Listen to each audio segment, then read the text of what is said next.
शहजाद, सबसे पहले आपसे शुरुआत करते हुए ये बातें, ये फैसला पहले हो चुका था। अब प्रधानमंत्री नरेंद्र मोदी अगर आज राष्ट्र के नाम संबोधन देते हैं, बड़ी चर्चा भी हुई कि क्या बोल सकते हैं। आज दोबारा इस बात को सामने रखने की क्या क्या कारण रहा, और यही वजह होती है कि लोग कहते हैं कि इसके पीछे कोई राजनीतिक लक्ष्य तो नहीं। देखिए, एक तरफ तो अब कल से नवरात्र का पर्व, दिवाली, छठ पूजा, ये सारे जो पर्व है वो शुरू होने वाले हैं। तो उससे पहले आज से बचत उत्सव, इसकी अगर घोषणा प्रधानमंत्री नरेंद्र मोदी जी ने की तो इसमें गलत क्या है। पर कुछ लोग जो है वो केवल बैड वर्ड उत्सव, गाली उत्सव और नकारात्मकता के उत्सव में फैले हुए हैं। मैं किसी का नाम नहीं लेता हूं, पर आपके शक्ल से लग रहा है कि आप समझ गए मैं किसकी बात कर रहा हूं। मैंने कुछ कविताएं की पंक्तियां लिखी है। आशुतोष जी और बाकी पैनलिस्ट को मैं थोड़ा अर्ज करना चाहता हूँ। सस्ता हुआ रोटी कपड़ा मकान, सोप शैम्पू ऑयल हो या हो कार और AC कदरदान, जो आशुतोष जी खरीद सकते हैं। खुश है गृहिणी, सस्ता हुआ किचन का सामान, ट्रैक्टर से लेकर फर्टिलाइजर ट्यूब सब पर छूट है तो गदगदाया किसान। हेल्थ इंश्योरेंस जो आपको ज़रूरत है, मुझे भी है। लाइफ इंश्योरेंस GST फ्री हो चुका है। डोंट फॉरगेट भाई बंधु और भाईजान। पर जब भारत खुशी मनाता है नवरात्र से पहले, ये असुर टाइप लोग क्यों है परेशान? ये असुर टाइप लोग क्यों है परेशान? और क्यों है कांग्रेस, जब भी भारत खुश होता है, दुखी है भारत में कांग्रेस का मिडिलमैन? ये समझ में नहीं आता कि आज पूरे देश में उत्साह है। मैं अभी कल बेंगलुरु में था। आपको पता है, एक समय था श्वेता जी, यू वोंट बिलीव, कि मर्सिडीज और मिल्क एक ही रेट पे लेती थी कांग्रेस, 18%। आज मिल्क फ्री है और मर्सिडीज जो है वो 40% में। अब इसमें कुछ गलत है क्या? सीमेंट 30% रखा था आलोक जी ने, आज 18% है। पहला मकान सस्ता। सैनिटरी पैड 13% था, आज 0% है। अब आलोक जी दुखी है इस पे। फुटवेयर 18%, आज 5% पे। टेलीविजन सेट आलोक जी तोड़ना नहीं है, देखना है, 31%, आज 18% पे आ गया। रेफ्रिजरेटर, वॉशिंग मशीन और soap, shampoo, coffee, toothpaste, mineral water, सब ये सारी चीजें, घर की सामान सब सस्ता। किसानों के जो काम आता है वो भी सस्ता हो गया। तो मुझे तो लगता है कि रोटी कपड़ा मकान AC सारी चीजें सस्ती हुई है। इसमें मिडिल क्लास और गरीब तबका और बाकी देखिए हेल्थ की भी 33 मेन जो मेडिसिन है, cancer fighting medicine, life saving medicine, और मोदी जी ने कोई पहली बार नहीं किया। आपने बोला चुनाव से, प्लीज बताइए श्वेता जी कि हमने 12 लाख तक का टैक्स एग्जेम्पशन दिया है। पहला टैक्स लिमिट अभी 12 लाख के ऊपर आपको टैक्स देना है। कोई चुनाव था क्या? नहीं था चुनाव। हमने जो होम लोन रेट है और एजुकेशन लोन रेट है वो लगातार प्रोग्रेसिवली कम हुए हैं। कोई चुनाव था? इन्फ्लेशन 12% रहता था, आज 2% है। लास्ट मंथ का आप देखिए CPI इन्फ्लेशन 2% है। ये कोई चुनाव से नहीं, ये इकोनॉमी मजबूत। अच्छा, मैं कहता हूं आलोक जी से एक चुनौती, मैं कल बेंगलुरु में था, बता रहा था, हम तो गरीब आदमी को, मिडिल क्लास को राहत देते, छूट देते। आप तो बेंगलुरु और कर्नाटका में तो लूट रहे हैं भाई साहब, स्कैम से। और सबसे हाई प्राइस किधर है? बेंगलुरु में। और मिलता क्या है? खड्डे, सड़कों में खड्डे या खड्डों में सड़क, समझ में नहीं आता। इसलिए मैं तो कहता हूं आलोक जी, हमको गाली दो, कोई समस्या नहीं। आपने प्रधानमंत्री की मां को गाली दी, आज भी RJD के मंच से गाली दी, बिहार को गाली दी, गाली दो, पर कर्नाटका के लिए कुछ करो। टॉपिक क्या आज का श्वेता जी? आप क्या एक तरफा भाषण कवरेज चले जा रही हैं आप? ये अरे इतना गुस्सा नहीं होना है सर। आपको भी कम GST लगे कल से। आप भी कल खरीदोगे, मान लीजिए कि कोई आप दवाई लोगे, चर्चा कर लेते हैं, ब्लड प्रेशर की दवाई लेंगे। उनको बोलने दीजिए। पर क्या मतलब मोदी जी का भाषण चलेगा पूरे दिन, फिर बीजेपी ही उस पर रिप्लाई देगी? गजब है ना। कल आप कोई भी अच्छी चीज अपनी बात रखिए, रिप्लाई आप दीजिए। जी बोलिए। चलिए शुरू कीजिए गाली। हमने तो सुना था कि मोदी जी के भाषण पे विपक्ष रिप्लाई देगा।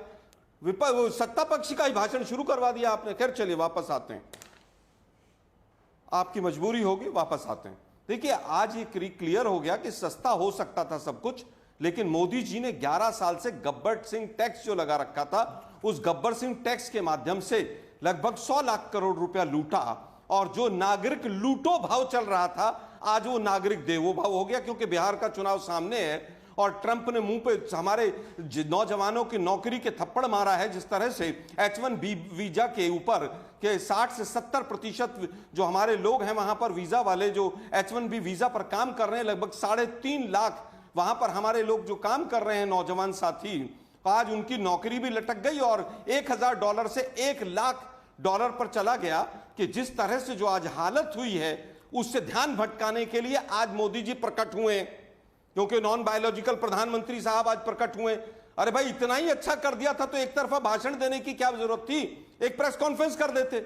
लेकिन दिक्कत यह है कि लूट मचा रखी थी टैक्स टेररिज्म से। एक 1 नेशन और 8 डिजिट्स का पूरा टैक्स था, 8 लेवल पर टैक्स लगता था।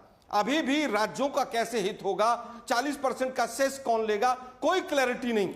बस आए हैं महामानव, प्रकट हुए और भाषण देकर चले गए। अरे भाई, कफन के ऊपर किसने टैक्स लगाया था? जीएसटी। पूजा का सामान हो, दूध दही, स्कूल के आइटम्स हो, पेंसिल हो, किसान के ट्रैक्टर के ऊपर हो, पुरानी गाड़ी पे भी आपने टैक्स लगा दिया था। और उसके बाद आप कह रहे हैं कि साहब मैंने तो बहुत बड़ा काम कर दिया, क्योंकि सामने बिहार का चुनाव है, SIR चल नहीं पाया, इसलिए चलो यही मेथड अपना लेते हैं। कल से मां शक्ति की उपासना का पर्व शुरू हो रहा है। मैं हाथ जोड़ के मां शक्ति से, मां दुर्गा से प्रार्थना करूंगा कि इस कमजोर प्रधानमंत्री को थोड़ी सी ताकत देना, मां इस बोगस सरकार को थोड़ी सी ताकत देना कि ये किस तरह से अमेरिका के सामने सरेंडर बैठी है ये सरकार। हमारे युवा हथकड़ियां लगकर, बेड़ियां लगकर आते हैं, इनके मुंह से चू नहीं निकलता है। आज ये जिस तरह से H1B वीजा पर हुआ, 50% टैक्स का पर्ची हमारे माथे पर चिपका दी गई, और ये प्रधानमंत्री मां दुर्गा की उपासना की हर साल बात करते हैं। मां दुर्गा से हम हाथ जोड़ के प्रार्थना करेंगे, इस कमजोर प्रधानमंत्री को माता जी थोड़ी सी ताकत देना। आज हालत यह है हमारे यहां पर कि जिस तरह से इन्होंने कहा कि सीमेंट के ऊपर 2014 में 170 रुपए का सीमेंट का कट्टा था, आज 400 रुपए का है। कौन से टैक्स बढ़ गए? सारी ACC की सीमेंट की कंपनियां खरीद कर अडानी को दे दिया आप लोगों ने, और उसके बाद टैक्स की बात करते हैं आप। आज हालत यह है कि गजब दोगले प्रधानमंत्री हैं। अपनी गाड़ी, अपना चश्मा, अपना रुमाल, अपना यहां तक के हवाई जहाज, सब कुछ विदेशी लेकर बैठे हुए हैं। और कितनी देर सुनना पड़ेगा? देखिए, मैं बिल्कुल शब्दों को देखकर लगा रहा हूं। मैं पूरी तरह से कहना चाहता हूं, मोदी जी, आपने आज एक शब्द कहा कि हर घर स्वदेशी का प्रतीक होना चाहिए।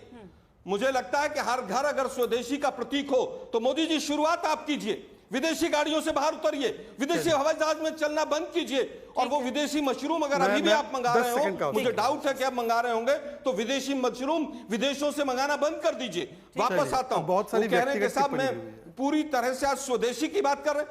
अरे भाई, 15 दिन 20 दिन पहले धीरे-धीरे हम एक-एक करके मुद्दों पर आए। यूके के साथ किया, अब उनका भी तो हो गया ना इतना लंबा, मैम। अब मुझे भी तो मौका दीजिए। फ्री ट्रेड एग्रीमेंट तीन देशों के साथ एक महीने में किया है, चाइना के साथ भी किया है, यूके के साथ भी किया है। अभी स्वदेशी की बात कर रहे हैं। 10 दिन पहले कॉटन के ऊपर 11% टैक्स था, पंजाब के कॉटन के ऊपर, वो 0% कर दिया।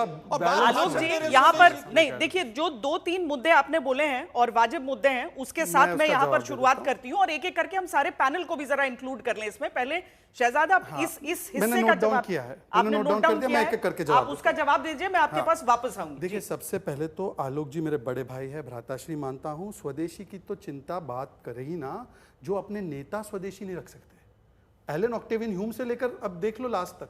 देखो, मैं किसी का नाम नहीं लेना चाहता, पर अब मेरे मुंह में उंगली डालेंगे तो अरे नेता तो स्वदेशी कर लो अपना पहले, फिर बाकी स्वदेशी चीजों पे बोलना। अब दूसरी बात पे आते हैं। उन्होंने बोला 11 साल से जीएसटी है। मैं देखो बहुत छोटा व्यक्ति हूँ, पसमंदा मुसलमान हूँ। 2017 में जीएसटी आया, उससे तो पहले इन्होंने ही व्यवस्था बनाई। फिर उन्होंने बोला कि टैक्स टेरर किया और बिहार के लिए किया है। जीएसटी में मोदी अकेले नहीं बैठते ना, निर्मला जी और मोदी जी बैठ के तय कर रहे हैं। जीएसटी काउंसिल है, तो क्या जीएसटी काउंसिल ने टैक्स टेरर किया या जीएसटी काउंसिल ने हमें बिहार में फायदा पहुंचाने के लिए किया? श्वेता जी पूछ लो, और गाली और देखो शब्दों का चयन कहाँ पूछती हो उनसे। अब ये आरजेडी वाला खड़ा था वहां पे, तेजस्वी, वो कौन है, नवाबजादा नंबर 2, नवाबजादा बोला है। नवाबजादा नंबर 2 खड़ा था तो माँ को गाली दी। जब नवाबजादा नंबर 1 था तो उनकी पार्टी ने तो एआई वीडियो बना दिया जिसपे पटना हाईकोर्ट ने बोला। उससे पहले नवाबजादा नंबर 1 बोलता है कि मैं लाठी डंडे से मारूंगा। तो शब्दों का चयन इनसे होता नहीं, तो माता जी को नहीं बख्शते। इन्होंने बिहार को बीडी बोला। आज देखो, आज बिहार को फायदा मिल रहा है, और कर्नाटका को भी मिल रहा है, और राजस्थान को भी मिल रहा है। तो इनको बिहार से कितनी नफरत है। ये बोल रहे बिहार को देखो कैसे गाली दे रहे। मैं इनसे सिर्फ इतना पूछना चाहता हूं, सर आपने कर्नाटका में A to Z आपने स्टैंप ड्यूटी, पेट्रोल, डीजल, अब कल मैं आया तो इलेक्ट्रिसिटी का दाम बढ़ाने की वहां पे पेशकश की जा रही है। आप मुझे बता दो, आपने तो हिमाचल में बोला था कि हम 1500 रुपए देंगे, वहां पे 7 रुपए डीजल के बढ़ा दिए। आपने बेंगलुरु और कर्नाटका में सारे टैक्स बढ़ा दिए। आप एक जगह तो बताओ, मैंने आपको 10 जगह गिनाए। हमने इन्फ्लेशन कम कर दिया, हमने 12 लाख का लिमिट कर दिया टैक्सेशन का, हमने राहत दी, राहत पे राहत दी, हमने वैट कम कर दिया, पेट्रोल का एक्साइज ड्यूटी कम कर दी 2 बार पेट्रोल पे। आप एक तो राहत गिनो सरकार का।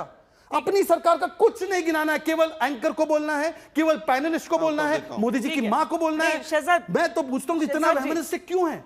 शहजाद जी, उन्होंने जो विदेश नीति को लेकर और उसमें भी आ जाता हूं, उन मुद्दों की जो बात की है, मैं भी आ जाता हूं, हम बाकी उसमें भी आ जाता हूं। हमारे पैनल में 4 लोग जीएसटी के ऊपर एक सेकंड, इन्होंने H1B की बात की, मैं उस पर H1B पे एक लाइन बोल देता हूं। पहले तो कांग्रेस ही इस पर मुंह ना बताइए ना, सीमेंट आपके, अरे सुन लो भाई, गुस्सा नहीं होना है, गुस्सा नहीं होना है।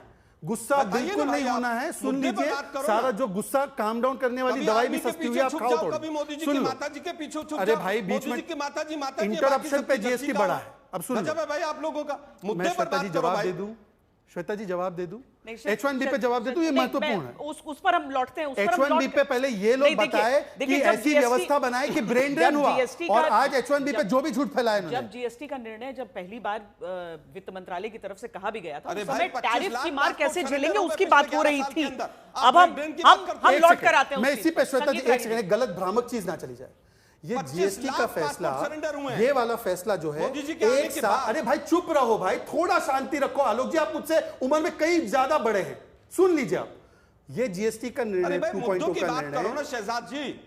आप जो ये मुद्दों की बात जीएसटी नहीं करते हो, देखो, उधर मैं तो आपको आप वैसे मुद्दों पर इग्नोर बात कर रहा हूं करो ना। जैसे जेनजी ने डूसो में कितने किया। पासपोर्ट सरेंडर मैं आपको हुए वैसे मुझे बता इग्नोर दीजिए कर रहा हूं जरा। जैसे जेनजी ने एबीवीपी ने और जेनजी ने आपको एचसीयू में इग्नोर किया। थोड़ा बेकार इग्नोर के होते एक रहिए। अब सुन मुद्दे का लीजिए एक आंसर नहीं है देश के भाई, प्रधानमंत्री मैं के पास बात भी नहीं है, करूं इनके क्या, पास भी एक नहीं एक करके, कम से कम आज तक में तो ये वाले काम नहीं होने नहीं चाहिए। भाई, एक आप लाइन, point सिर्फ एक wise ही लाइन। आना चाहते हैं एक उस पर, लाइन, एक मिनट। मैं इसी पे बोल रहा हूं, वो इंटरप्ट कर रहे। सुनिए, ये निर्णय पर चर्चा स्टेट्स के साथ 1 साल से चल रही थी। अब क्या हमको उस समय पता था क्या? पूछ लीजिए इनके फाइनेंस मिनिस्टर से। इनके फाइनेंस मिनिस्टर मैं बैठ के उत्तर सब दूंगा, तय करते हैं। श्वेता